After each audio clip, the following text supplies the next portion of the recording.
Hi, this is LJ of the famous LJ and M. Lou. Welcome back. I introduced myself on my first video as part of the duo of LJ and M. Lou, and we're not so famous, but obviously I'm LJ and this is M. Lou, my Beagle puppy. Isn't she cute? So today I just wanted to talk about the importance of pets and how she basically saved me more than once.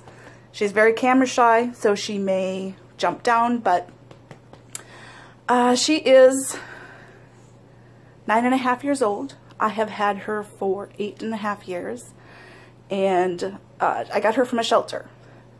During my second marriage, we had 2 dogs, a Cocker Spaniel named Ginger and a Sheltie named Bonnie, and they were fantastic dogs. And when they both eventually passed of old age related stuff, we looked at each other and we said, this is way too hard. We are never getting another dog, ever. Because it was just too hard to say goodbye. 2 months later, we went to a shelter to meet a dog that was absolutely perfect for us. It checked off everything on our list.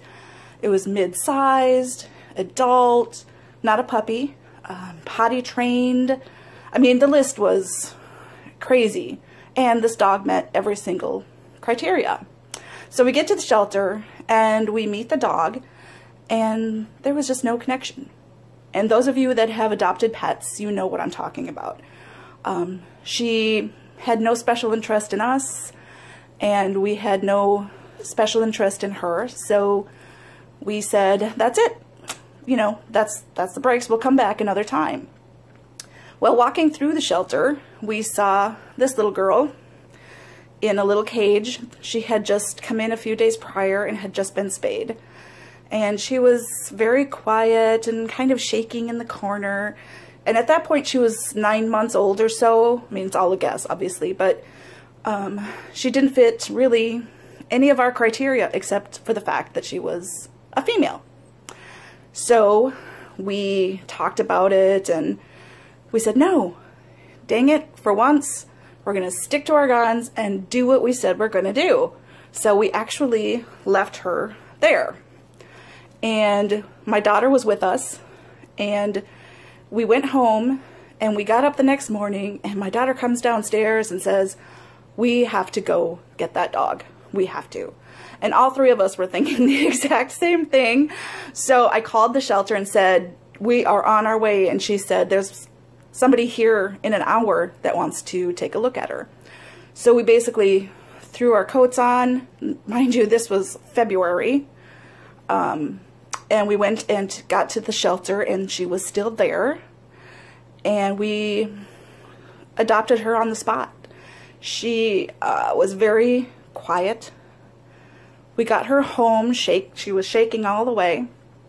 And we got her home and we took her to our vet, and she had a couple of intestinal issues, which I think is pretty common with dogs that have to live in a shelter.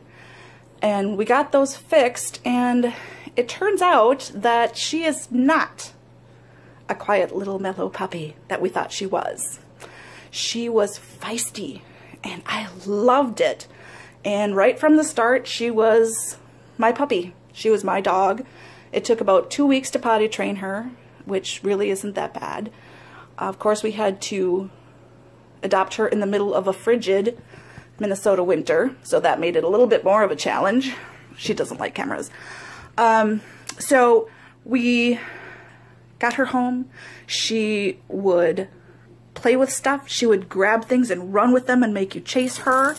She would take off if you let her outside accidentally without the leash on.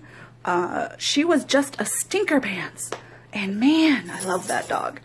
And right from the start, she was mine. The other 2 dogs had been more my husband's dogs and bonded with him more.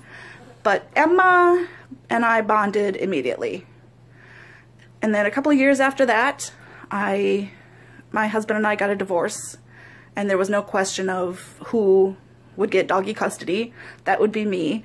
And she came home with me, or she went with me to my new home, and I tell you what, over the last 6 years, especially since the divorce, she has been my saving grace more than once. I have cried and laughed and every emotion you can possibly imagine with this poor dog, and she just takes it like a trooper, and she's always sniffing up and, you know, sniffing in your face and making sure you're okay. She's not a licker, which I am so okay with, but she's always there. It seems that they know when you especially need them around and need a little bit extra comfort.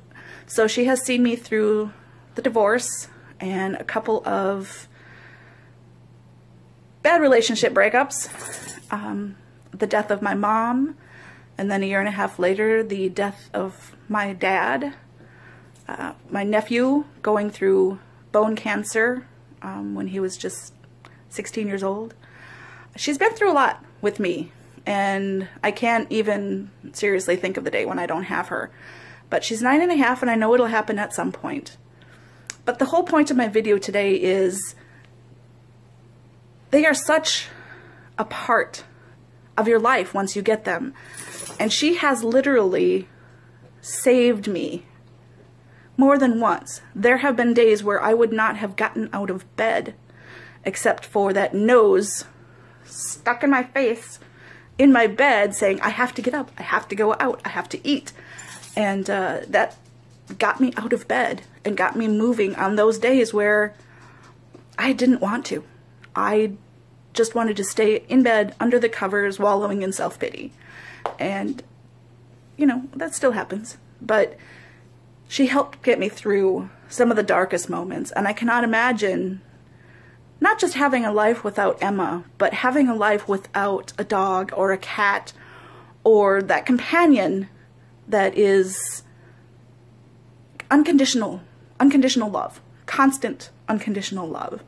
And even though sometimes she drives me absolutely insane because she gets mad at me if I'm home for 5 minutes and then leave again, she'll pee on the floor.